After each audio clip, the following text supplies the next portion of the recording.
Good afternoon, Senators. My name is Fletcher Duddy. I'm an assistant public defender with the New Jersey Office of the Public Defender.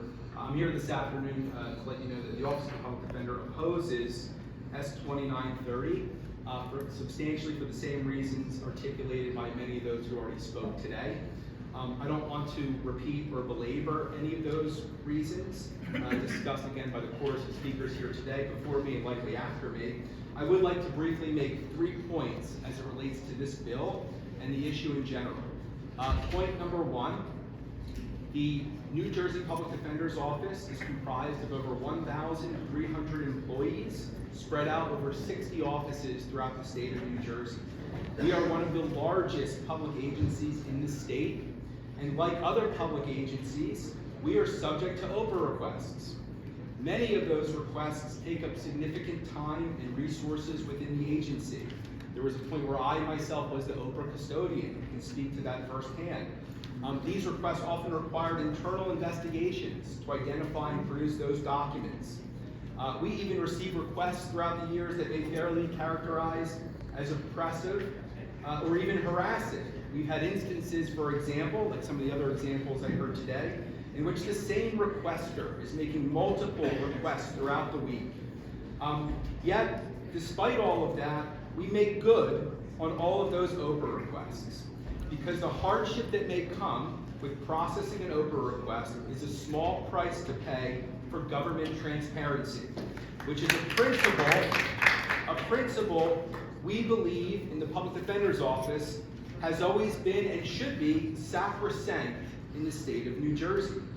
So while we share many of the same hardships and difficulties as those explained by the sponsors or the proponents of the bill, those are a small price to pay for, again, government transparency, and they don't justify the wholesale changes to the statute that's really been in existence for 60 years. A lot of the changes go back to the 1963 original iteration of this. So that's the first point I'd like to make, Senators. Secondly, the Public Defender's Office, of course, has a constitutional mandate to provide zealous, effective legal representation to indigent defendants in our state's criminal courts, appellate courts, family law courts, mental health courts, and in myriad other proceedings. Our office routinely relies on the Open Public Records Act to carry out that constitutional mandate. We use OPRA as an invaluable tool in individual client cases. We use it as a tool in broader cases of systemic impact throughout the state of New Jersey. And we use it in other issues and initiatives throughout the state to ensure that our clients are treated fairly and in accordance with their constitutional right. The examples in which we use it are really endless, but I'll highlight 3 of them, 3 just recent ones within the past couple of years alone. When several county jails, for instance, were considering closing their doors and shipping our clients across the state, far from their attorneys, their families, and the courthouses in which their cases were litigated, it was OPRA alone that helped us understand those counties' true initiatives, or true intentions, which in turn helped us stop those closures from happening without those counties at least putting a plan in place first for attorney-client access.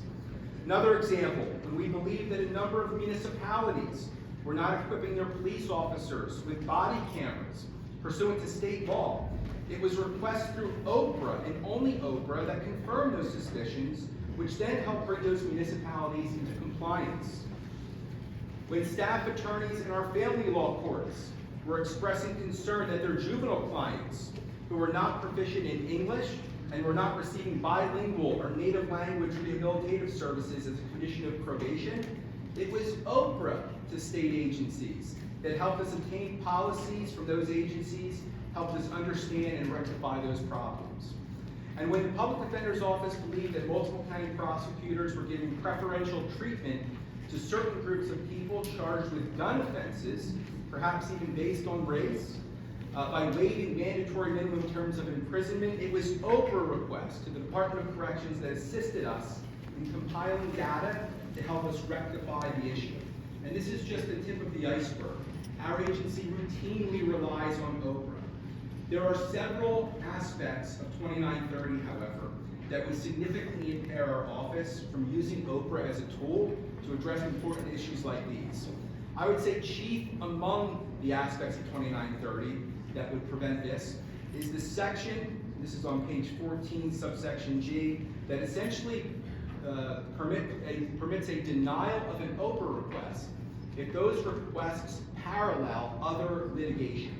In all of the examples I gave you, all of that relates to pending litigation. Yet, of course, the OPRA requests were complied with, which helped us rectify those issues. So this section, subsection G, would very much be a dagger to the heart of what we do on a day-to-day basis. I would also point out that many of the policies that seem to have undergirded this law, the breadth of data that's now being mined well into the 21st century, the commercialization of OPRA, the unusual, if not creepy requests.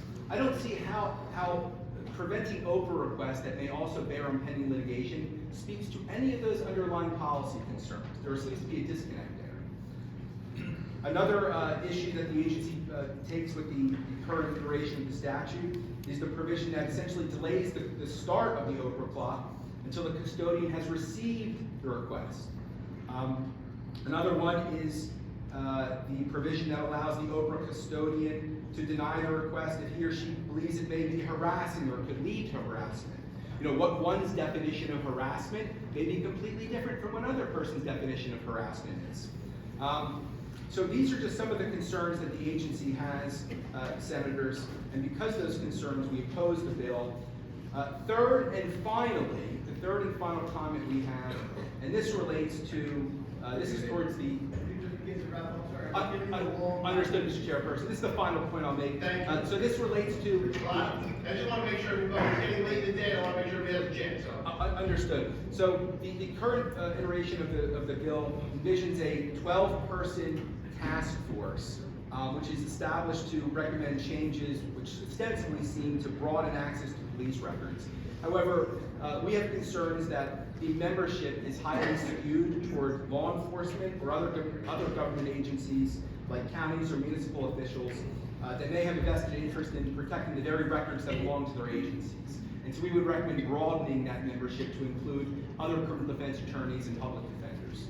And so thank you again for giving me the time, Mr. Chairperson, senators. I'm happy to answer any questions you may have. As you know, no police records as part of this bill. We're not impacting police records as part of this bill. Well, the bill creates a task force. Right. Public defender's not on the list. There's only one slot for either a private attorney or a public defender. There should be a public defender, member of the private bar, perhaps from the state bar or association of criminal defense lawyers. Thank you. Thank you. Still anything legislative.